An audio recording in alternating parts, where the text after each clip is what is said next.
1절로 7절만 같이 읽도록 하겠습니다. 시작. 처녀딸 바벨론이여 내려와서 티끌에 앉으라. 딸 갈대하여 보좌가 없어졌으니 땅에 앉으라. 내가 다시는 곱고 어렵답다 일컬음을 받지 못할 것임이라. 맷돌을 가지고 가루를 갈고 너울을 벗으며 치마를 걷어 다리를 드러내고 강을 건너라. 내 속살이 드러나고 내 부끄러운 것이 보일 것이라. 내가 보복하되 사람을 아끼지 아니하리라. 우리의 구원자는 그의 이름이 만군의 여호와 이스라엘의 거룩한 이시니라. 또 갈대하여 잠잠히 앉으라. 흑암으로 들어가라. 내가 다시는 여러 왕국의 여주인이라 일컬음을 받지 못하리라.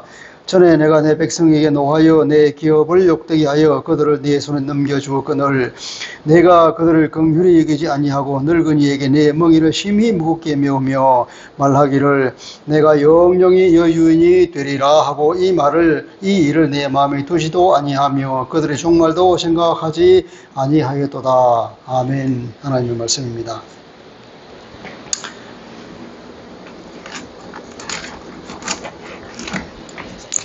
오늘은 47장으로 들어가겠습니다. 지난번에 46장까지 했죠.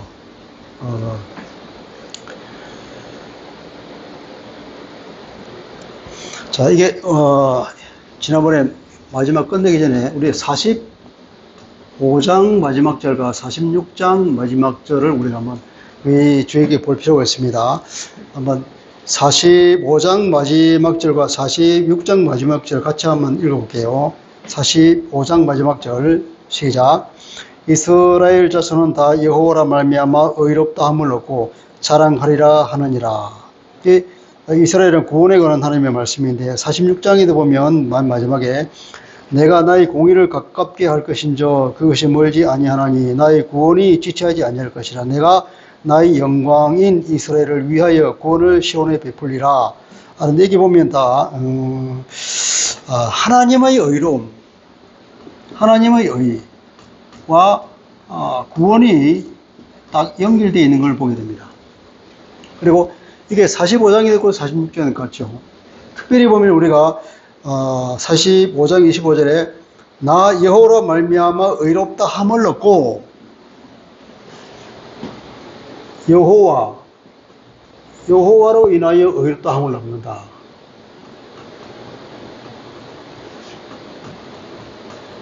이 의롭다 함을 얻는다고 하는 것이 우리 신약에 보면 이게 이신칭이라고 하죠.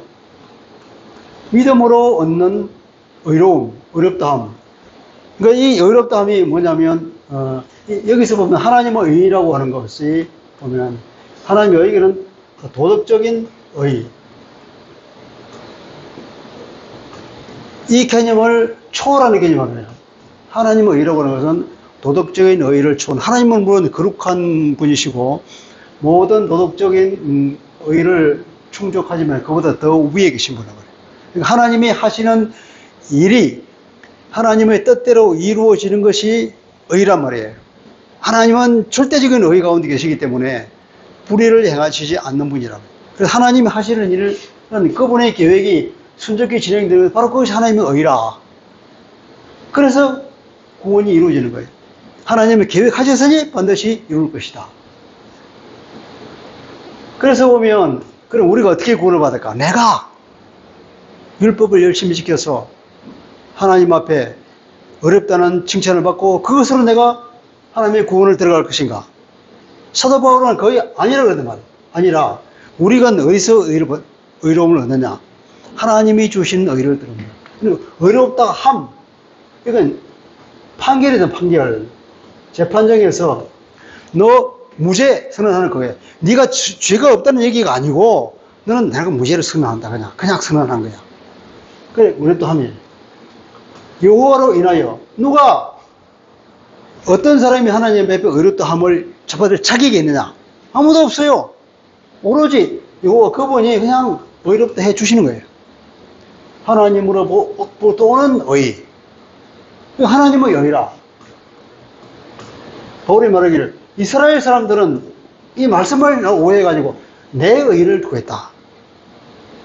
우리가 구할 것은 하나님의 의를 구해야 된다. 로마서에서 말하는 거예요. 여기 이사야서에 그대로 나와 있잖아요.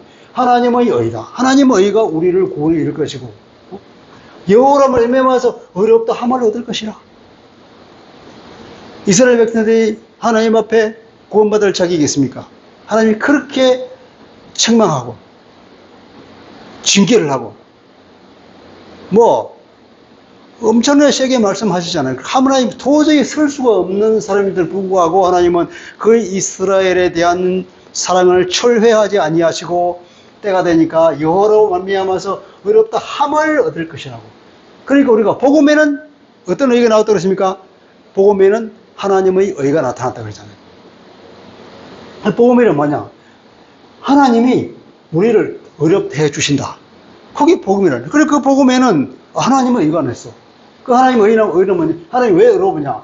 하나님의 의라고 하는 것은 그분이 신실함이란 말이야, 신실함. 뭐든 신실함이냐? 당신이 한 말씀을 지키는 거야. 내가 너희를 구원하겠다는 그 이스라엘에 주신 그 언약, 약속. 그 약속은 반드시 지켜. 아브라함은 하나님 자기의 약속을 지키지 못했어. 하나님 앞에 제대로 쓰지 못했단 말이에요.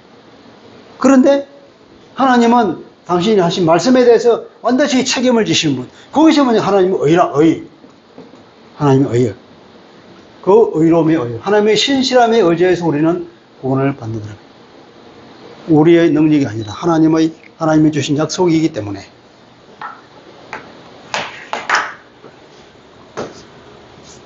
그러니까 이 이사야서라고 하는 것이 복음서죠, 그죠?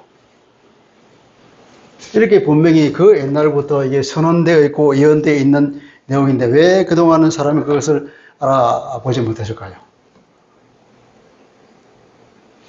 바울만이 이것을 캐치하고 가르치기 시작했던 거 아닙니까? 드디어 47장에 오면 이제 바벨론에 관한 심판이 내려집니다.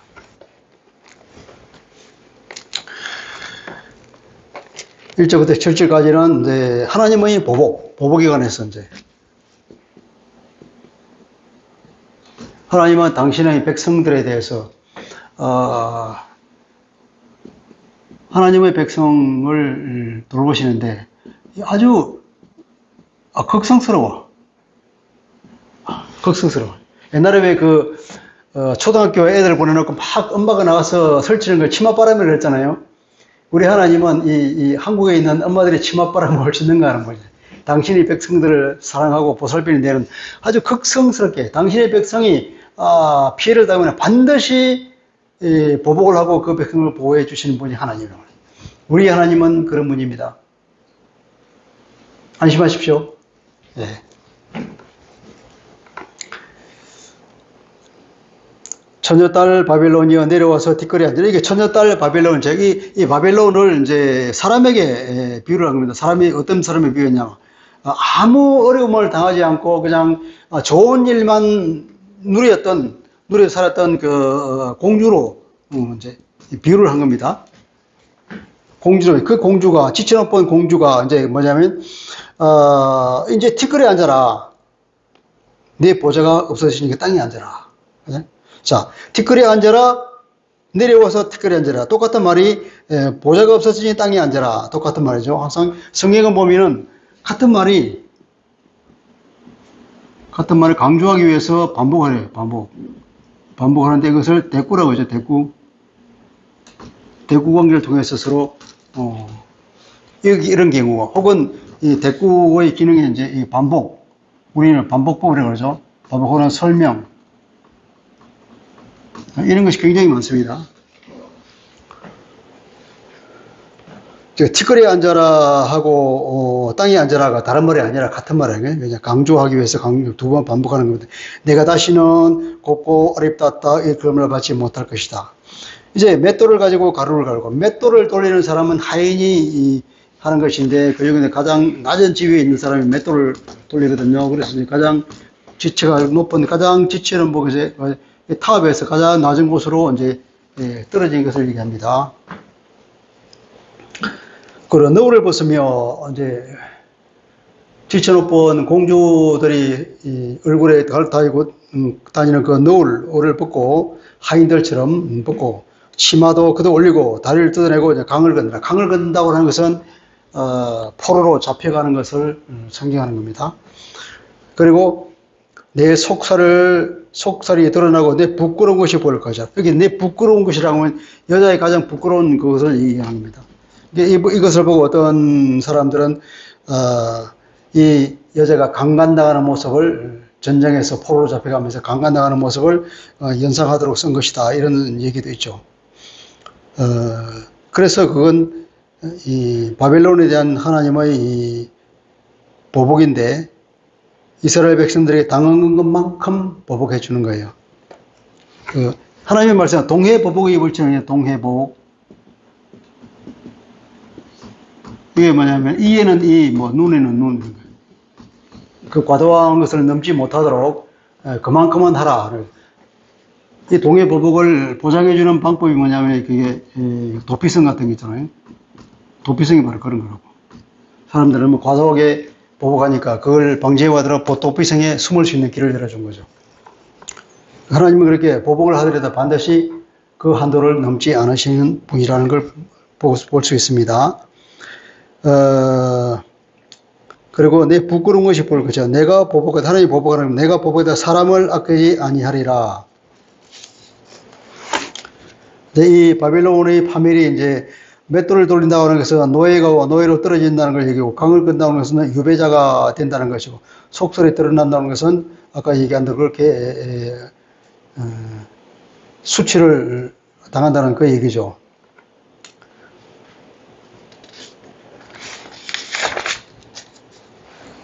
사람을 아끼지 않는다 하는 것은 이제 이게 여러 가지 번역이 가능한데, 사람을 아끼다. 이 동사는 주로 이제 뭐 만나는 것, 만나다로 주로 쓰이는 동사인데, 여기서는 이제 사람을 만나지 않을 것이다. 이해가 안 되니까 사람을 아끼지 아니하고 보복할 것이다. 그렇게 번역을 했죠. 근데 원래 의미는 사람을 만나지 않을 것이다. 그 누구도 만나지 않을 것이다. 그 누구도 하나님의 보복의 심판을 어떤 누구에게 제지당하지 않고 누구도 만나지 않으면 하나님의 뜻을 그대로 시행할 것이다 하는 그런 의미로 봐야 될 거죠. 그러니까 나는 한 사람도 만나지 않을 것이다. 이게 YLT의 번역이고, 킹 제임스 버전도 그렇게 말합니다. 나는 너를 사람으로 만나지 않겠다. 그런데 실제로는 바벨론이 멸망할 때는 바벨론 맨 마지막 왕이 누구였죠? 몰라요? 다니엘서에 나오잖아요, 이거. 벨사살 왕. 벨사살 왕이 주의를 베풀 때 벽에서 막 이게 손가락이 나와서 뭐 메네 뭐 우바르심인가 뭐 그런 글자가 써 있잖아요. 이렇게 그 한장 술자를 벌리고 막 놀고 있는데 고레스가 쳐들어와서 그냥, 근데 이게 완전 무혈입성이야. 너무 이 바벨론 사람들이 포악해서 백성들도 그냥 적군이 침묵 오는데 어디 환영했다고 그러잖아요.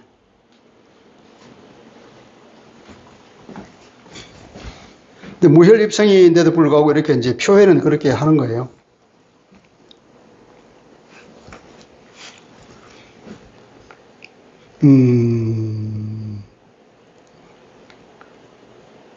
보복하는 거, 아끼지 아니하리라 하는 그 얘기입니다. 세 번째 이것을 나는 누구도 나를 막지 못할 것이다 이렇게 번역했습니다. 세 번역 누구도 막지 못할. 그러니까 이게 이 단어가 왜 이상하게 번역이 되느냐 하는 것은 원래 그 단어가 그런 뜻이기 때문에 그런 겁니다. 그래서 다 철저한 심판과 하나님의 주권적인 심판을 의미한 것이라고 우리는 이해할 수 있겠습니다. 그리고 우리의 구원자, 4절은 우리의 구원자는 그의 이름이 만군의 여호와 이스라엘을 거룩하시니라.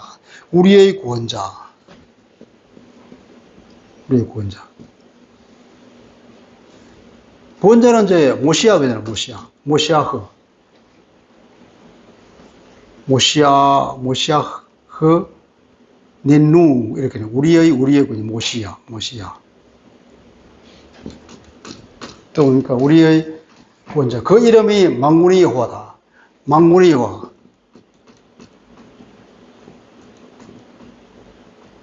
이거 히브리 말로 여호와. 체바오트라고 하겠습니다. 차바, 이 복수형이 체바오트인데, 이건 원래 천체를 말하거든요. 천체. 창세기 말할 때, 천체를 만들 때 그 천체가 차바라는 거예요. 복수형이다.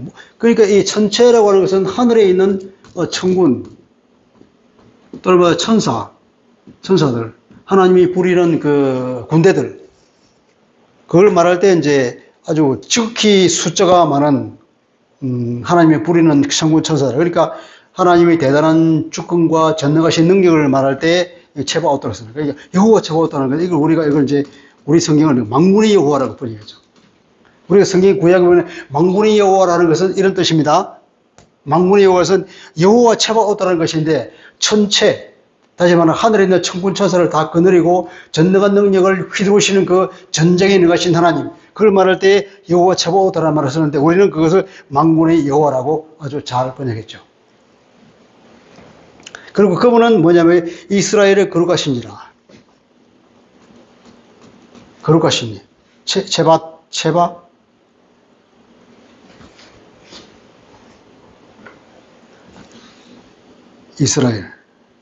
이스라엘을 거룩하시니. 거룩. 이것이 하나님에 대한 칭호라는 거죠.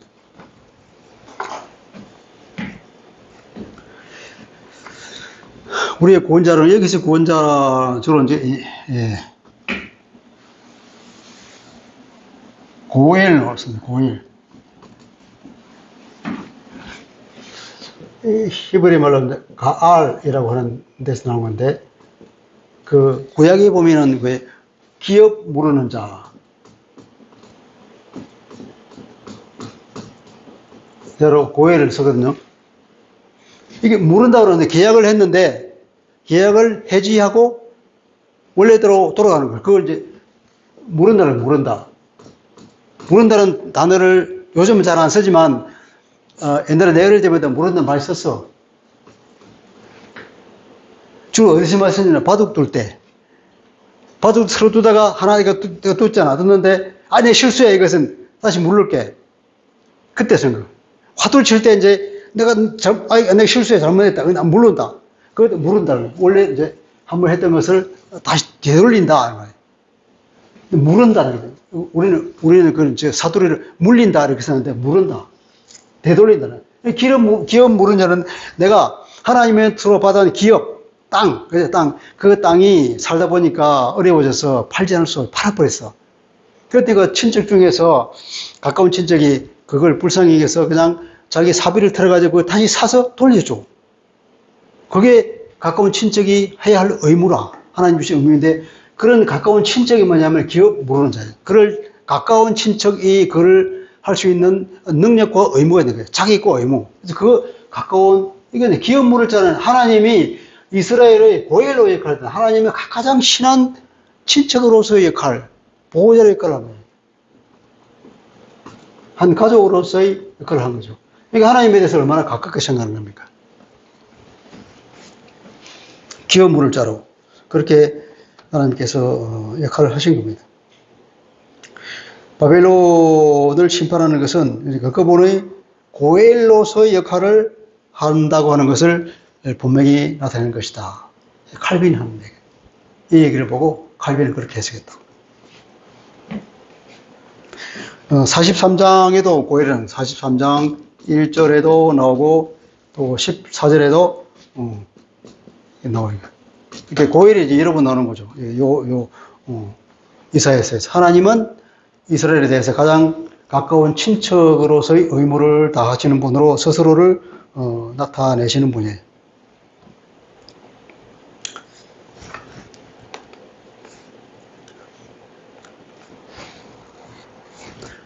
그리고 5절 딸 갈대하여 이 5절부터 7절까지는 이 하나님의 보복에 대한 다시 한번 설명하는 겁니다.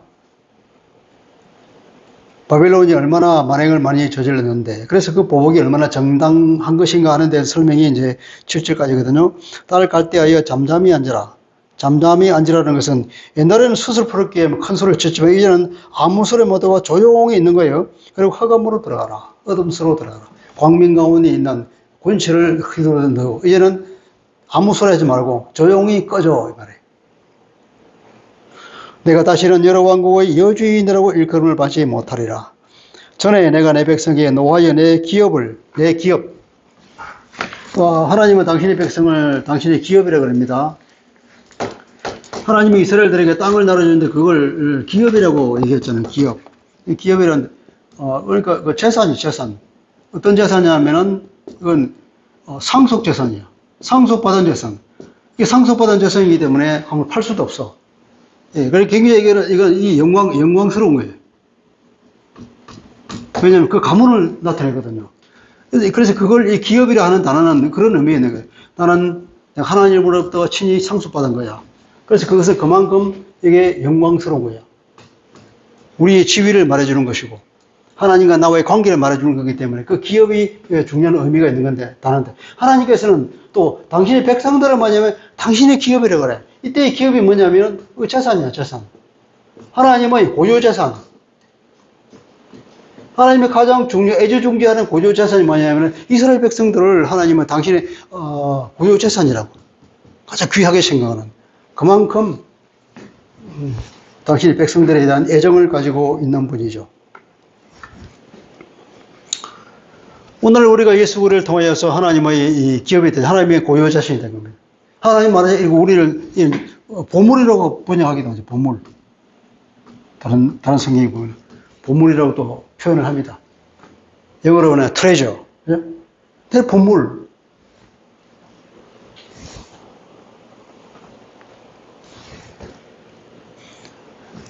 우리는 보통 자기 자녀를 두고 보물이라고 얘기를 하잖아요.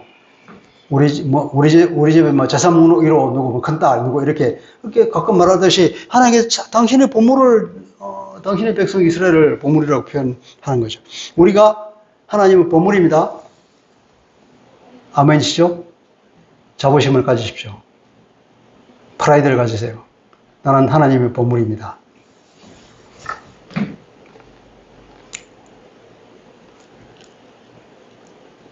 그래서 그 전에 내가 내 백성에 노하여 내 기업을 욕되게 하여 그들을 네 손에 넘겨주었거든. 바벨론을 당신의 백성 이스라엘에 대한 징계의 도구로 그들에게 넘겨줬다는 거예요. 바벨론이 스스로 힘이 세서 이 사람 늘어진 것이 아니라 하나님의 역사에 의해서 하나님의 계획에 따라서 당신의 백성을 징계하도록 바벨론을 도구로 사용했다. 처음에 아시리아를 도구로 사용하려고 그러는데 아시리아가 너무 미리부터 교만했기 때문에 아시리아를 빼고 바벨론에게 그 역할을 넘긴 거죠. 그런데 이 바벨론이 너무 포악하게 굴었다는 겁니다. 그들의 내성에 넘겨주고 네가 그들을 긍휼히 여기지 아니하고 늙은이에게 내 멍에를 심히 무겁게 하였다. 바벨론은 어떠한 존재입니까? 바벨론은 긍휼히 여기지 않다. 무자비한 겁니다. 바벨론이 얼마나 오만방자한지 얼마나 잔인한지를 드러내는 거예요. 그리고 늙은이에게 내 먹이를 심히 무겁게 하였다. 늙은이에게까지도 무차별적인 행태. 그리고 말하기를 내가 영영의 여주인이 되리라. 나는 영원한 여주인이다. 이것처럼 교만한 말도 없는 거죠. 그리고 이 일을 내 마음에 두지도 아니하며 이 네가 이렇게 이 일이라는 것은 여러 가지 해석할 수 있겠죠. 이 일이 뭘까요? 하나님이 그렇게 하신 것, 또 네가 그렇게 포악한 행동을 한 것, 이런 것들. 이 일을 내가 마음에 두지도 않고 그것에서 아무런 마음에 그리낌이 없는 거예요. 그 6절에 말한 사실. 전에 내가 내 백성에 노하여 기업을 역대하여 그들에게 내 손에 넘겨줬는데 네가 그들을 무자비하게 대했다. 6절의 이 사실들을 염두에 두지 않은 거예요. 마음에 두지도 않았다. 또 그들의 종말도 생각하지 아니하였다. 그들의 종말은 이게 그들의 종말이 아니라 그것의 종말. 그것의 종말이니까 이 그것이라는 것은 바빌론이라는 거예요. 바빌론.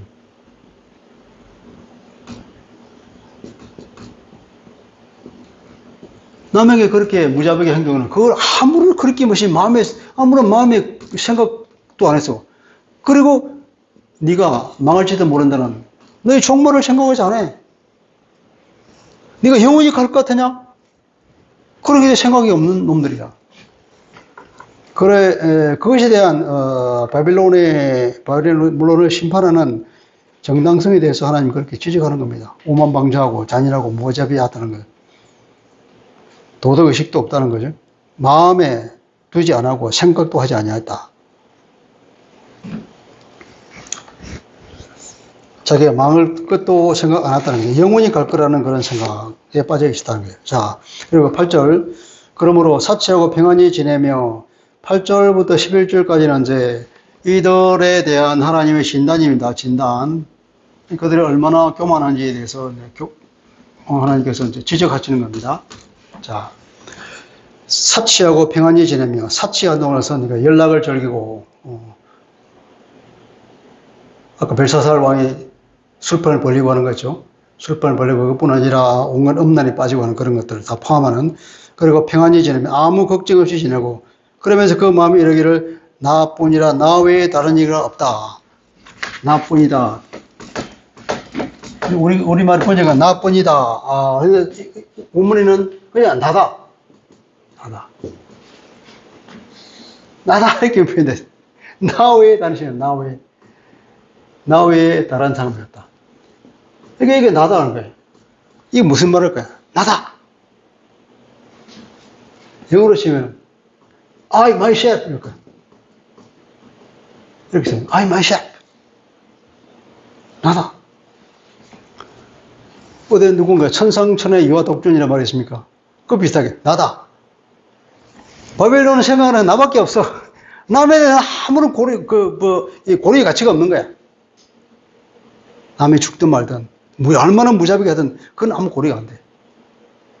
나만이 유일한 인간이고 나만이 유일하게 대접받으면 되는 거. 남들은 아무런 의미가 안 돼. 그냥 짐승에 불과하고 그냥 지나간 쓰레기에 불과한 거예요.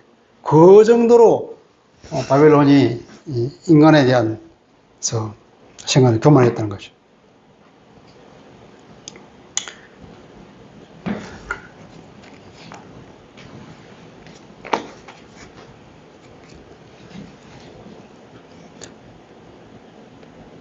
너는 과부로 지내지도 아니하며 자녀를 잃어버린 일도 모르리라 하는 자여 너는 이제 들을지어다. 이렇게 말하는 너 이제 내가 들어라. 8절에 그러므로 들어라. 그러므로 들어라. 너 누구냐? 너 사치하고 평안히 지내고 마음이 이러기를 나 외에 다른 이가 없다 하는 너. 그리고 이렇게 말하는 너. 나는 과부로 지내지도 아니하고 자녀를 잃어버린 일도 모르리라 하는 너. 이렇게 말해. 이제 이것을 들어라. 들으라는 것은 이제 8절이 아니고 9절에 나오겠죠. 그런데 이 바벨론 속마음이 이런 겁니다. 사치하고 안전하게 지내는 자, 그들을 표현하기를 사치는 주색에 빠져 있고 평안하게, 안전하게, 걱정 없이 지내는 자. 그리고 그 마음에 이렇게 말합니다. 나 외에는 아무도 없다. 나 외에는 아무도 없다는 것은 도전자가 없다는 얘기입니다. 그리고 나는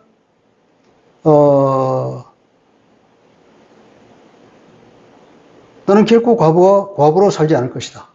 두 번째는 나는 결코 자녀를 잃는 일을 모를 것이다.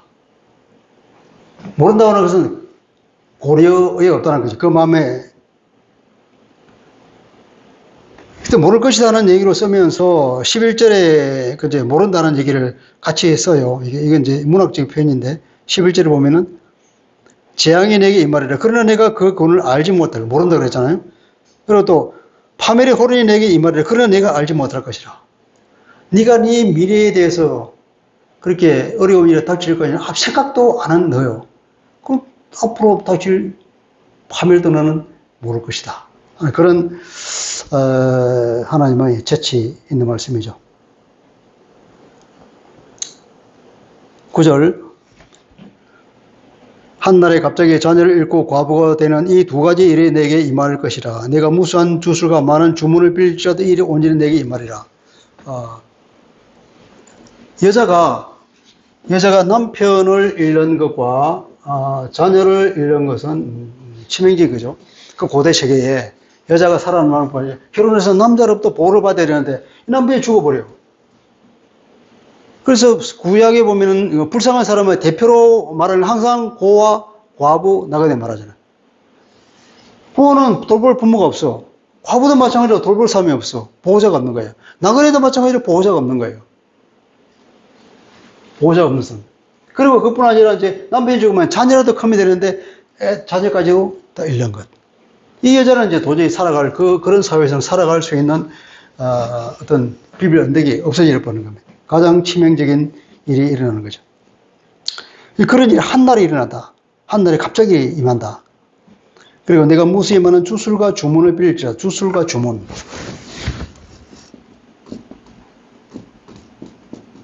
그냥 점치고 뭐 굳다고 하는 거죠.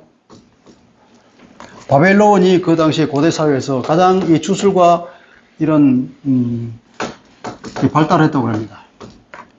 그래서 거기에 주변에 있는 모든 나라에서 이렇게 하는 사람들 다 몰려들어서 학문이 크게 발전했고, 그 이제 뭐 별을 보고 점을 치는 거, 별점, 뭐 천문학, 물론 이게 이제 천문학이 더불어서 발전했기 때문에 어쨌든 이 별점 치고 주술하고 주문하기 극도로 발전했다고 해요.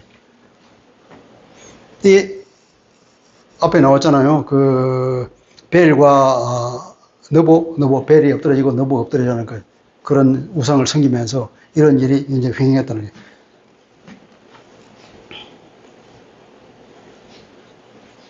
아무리 그것을 빌릴지라도 이 일이 온전히 내게 임하리라. 왜냐하면 그 우상은 아무런 능력이 없잖아요. 그죠? 내가 내 악을 의지하고 스스로 내 악을 의지하고 내 악에도 불구하고 스스로 이러기를 나를 보는 자가 없다. 하나님. 아무도 자기를 보는 자가 없다. 하나님을 의식하지 않는 존재들. 내 지혜와 내 지식은 너를 유혹하였다. 유혹하였다는 것은 어긋나겠다. 다른 영어 성경은 미슬리드라고 번역하는 것도 있죠. 유혹이라기보다도 이게 더 맞는 겁니다. 왜냐하면 슈버거든. 슈버는 이게 이제 우리가 마음을 돌이키고 회개하고 돌아오는 것도 슈브로 쓰지만 어쨌든 어떤 길을 가다가 다른 길을 가버린 거예요. 돌아서. 제대로 가야 할 길을 잘못 돌아가는 슈브, 다른 걸 돌려버리니까 뭐냐면 내 지혜와 내 지식이 네가 생각하는 지혜, 네가 생각하는 지식, 이 잘못된 지혜, 잘못된 지식, 네가 알고 있는 그 모든 것들은 뭐냐면 너를 하나님을 보지 못하고 아무도 나를 보는 사람이 없어. 그렇게 착오하게 만드는 원인은 뭐냐면 너 잘못된 지혜와 지식이 때문에 하나님을 모르는 것. 세상의 하나님을 모르는 세상의 어떠한 지혜와 어떤 지식도 의미가 없는 거예요. 그죠? 하나님을 바라보고 자기가 제대로 살고 있는지 잘못 살고 있으면 돌이키는 것이 되겠는데 이게 하나님 빠진 지혜와 지식이 있으니까 뭐냐면 하나님께 관한 이 공의로운 삶 이것으로부터 자기를 떠나게 만드는 거다. 잘못된 지식, 잘못된 지혜. 학교에서 가르치는 잘못된 지식, 뭐 진화론 같은 거. 이걸 지식이 진리라고 가르치면 안 되죠.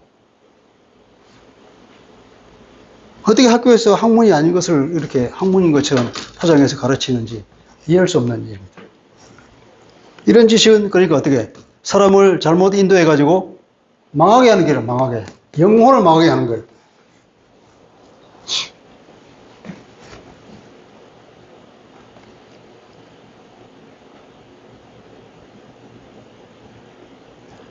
구절 했습니까? 10절. 내 마음이 이러기를 나뿐이다. 똑같아요. 나뿐이다. 나 외에 다른 이가 없다. 여기서는 나뿐이다. 나 외에 없다는 것은 나는 하나님 같은 존재는 생각도 안 하나. 그런 이제 더 나아가는 의미로 봐야 되는 거죠.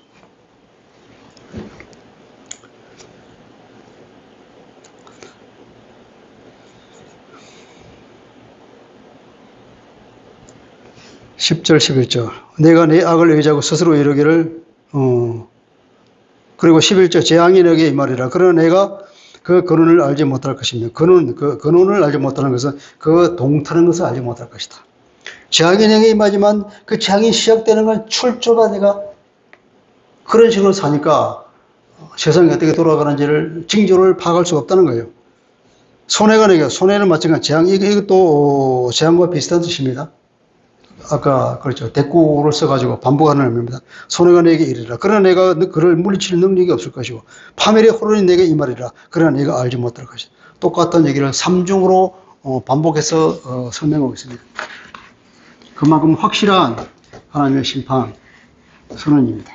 설명이고.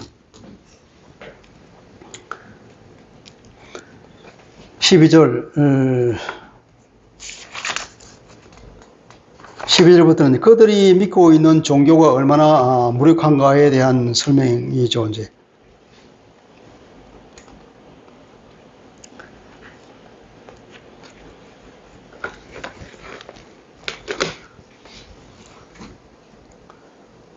이 사람들, 그러니까 이 하나님은 교만을 되게 이제 책망가지고 심판하셔요, 교만.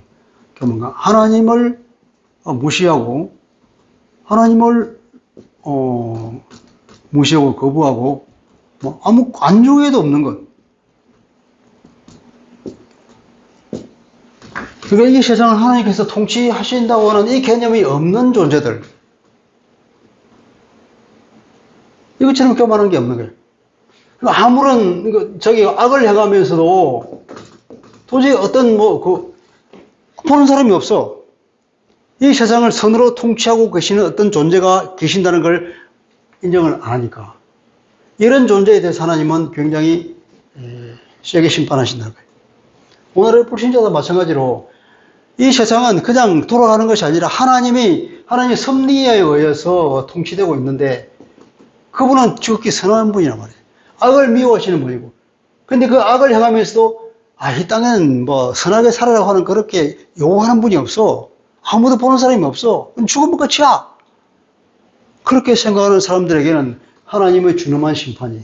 지금도 하나님께서는 모든 사람들의 일거수일투족을 알고 계십니다. 다만 그분이 참고 기다리고 돌아오기를 기대하면서 있을 뿐이라는 거죠. 그 정도가 거다하면 개입하시는 것이고 때가 되면 반드시 심판하시는 걸 알아야 되는데 하나님을 모르는 사람들은 하나님이 안중에 없단 말이에요. 그것이 하나님 모르는 사람들이 불행인 거죠. 12절부터는 이제 너는 젊어서부터 힘쓰던 주문과 젊어서부터 힘쓰던 이렇게 이 나라가 젊었으니까 바벨론 국가가 세워질 그때부터 그 옛날부터 힘쓰던 거예요. 일하던 그 옛날부터 열심히 그 주문을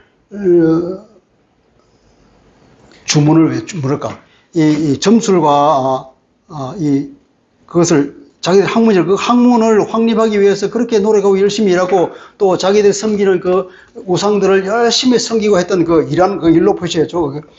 젊어도 열심히 그걸 섬기는데 힘쓰던 그 주문과 많은 주술을 가지고도 이제 맞서보라. 조롱이잖아요. 한번 맞서봐.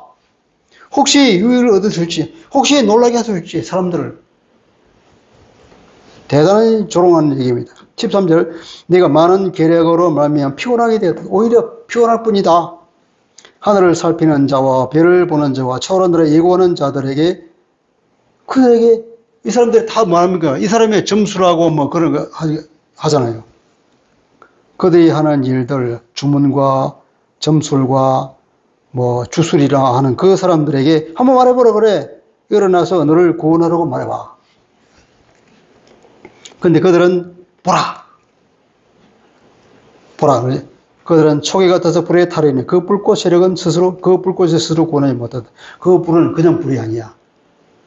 그냥 우리가 고기 구우는 그런 숯불 정도, 아니면 아궁이에서 불을 쬐는 그런 불 정도, 그것 정도가 아니지. 완전히 전체를 다 불태워버려. 맹렬한 하나님의 불이라, 소멸하는 불이다. 내가 같이 힘쓰던 자들이, 내가 같이 열심히 일하던 사람들이, 너와 같이 열심히 일하던 그 사람들이 이 주술과 이 무당과 일을 위해서 열심히 하던 사람들이 어떻게 됩니까? 이제 너에게 이같이 될 것이다. 어떻게 될 거냐면 어려서부터 너와 함께 장사하던 자들이 각기 제 길을 흩어지고 너를 구원할 자, 다 불타버리고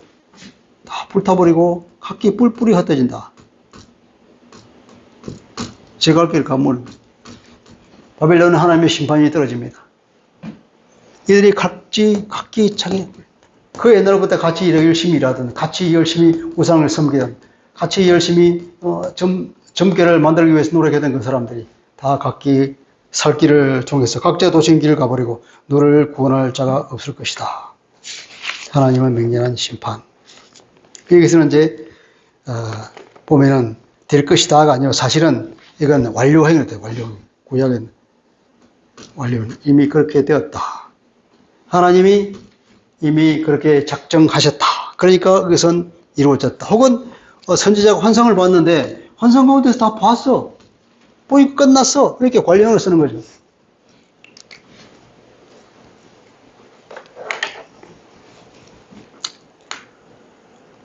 흩어졌다는 것은 비틀거리며 방황한다는 각기 자기의 건너편으로 반대 방향으로 각기 방황하면서 비틀거리면서 흩어져 나간다. 어떻게 할 줄 모르고 하나님의 심판은 맹렬합니다. 이렇게 해서 바벨론에 대한 심판과 이스라엘의 회복에 대한 하나님의 심판 그 약속은 예언이 이제 끝났습니다. 기도하겠습니다. 조신 아버지, 우리가 45장 마지막 절과 46장 마지막 절에서 하나님의 의라고 하는 것, 하나님을 통하여서 의롭다 함을 받는다고 하는 구약의 복음의 메시지를 우리가 보았습니다.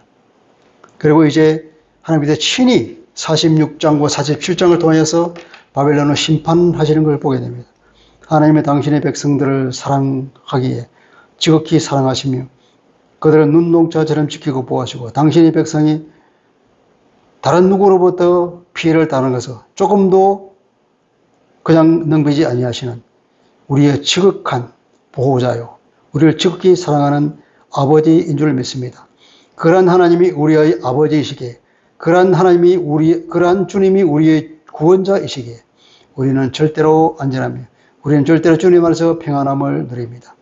이 세상의 하나님 없는 지혜는 참으로 그들을 죽음으로 이끌어갈 수 있는 잘못된 것이고 스스로를 파멸에 이르게 하는 것일 뿐임을 보게 됩니다.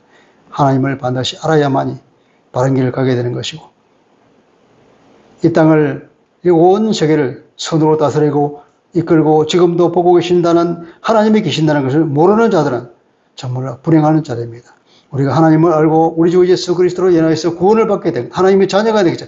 얼마나 감사한지 모릅니다. 하나님, 우리가 이 구원받은 사실 날마다 기뻐하며 감사하며 늘 주님을 바라보고 살아갈 수 있는 하나님의 신실한 백성 되게 하여 주옵소서. 예수 그리스도의 이름으로 감사하며 기도합니다. 아멘.